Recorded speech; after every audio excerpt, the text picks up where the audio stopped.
classical Japanese literature, in spite of its beauty, richness, and immediate charm, is as yet inadequately known in the West compared to modern works such as the stories of Murakami Haruki, films of Kurosawa Akira, or anime of Miyazaki Hayao. The reasons for this are not hard to discover. The complexity of the Japanese language prevents many modern readers from approaching the literature in the original. Excellent translations do exist, but many international readers remain reluctant to extend their interests in the direction of classics, if only because of a widespread belief that pre-modern Japanese literature can be no more than a reflection of the Chinese. It would be impossible to deny the enormous role played by the continental civilizations in the development of Japanese culture. The method of writing, the philosophy, much of the religion, and certain literary genre had their origin in China, and the Japanese have at all times professed the greatest admiration for the precedent culture. But if this is true of Japan's relationship to China, it is equally true of France's and even England's to the European classics. Although we do not say works of Shakespeare are nothing but imitations. In fact, every inspiration that Japan took from China was filtered through the basically different Japanese temperament and considerably modified. But Japan has been far more than a skillful modifier of Chinese civilization. It is small wonder that Chinese and Japanese literature are so dissimilar, for the two languages are entirely different.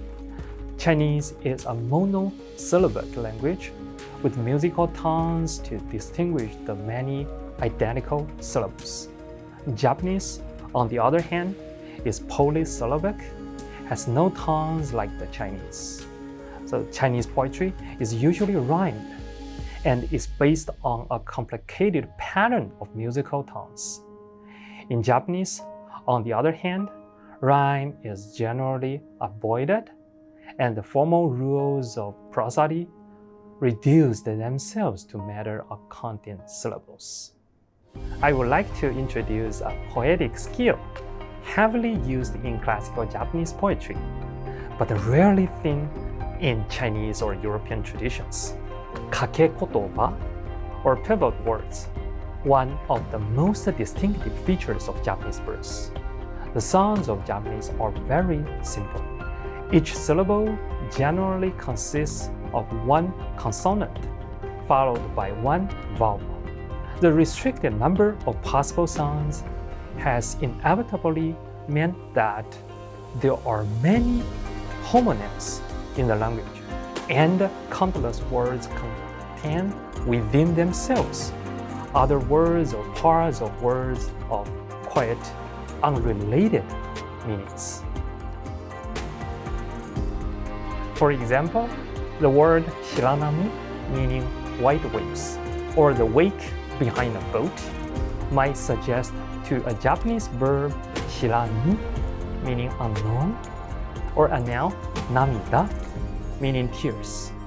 Thus, we have blending all those in one another, the three ideas: unknown, white waves, and tears.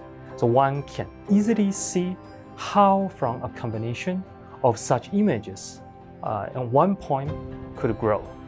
A boat sails for an unknown destination over the white waves when a lady watches the wake of her lover's boat in tears. So the effect achieved in this poem was naturally possible only because of the variety of wordplay that Japanese affords.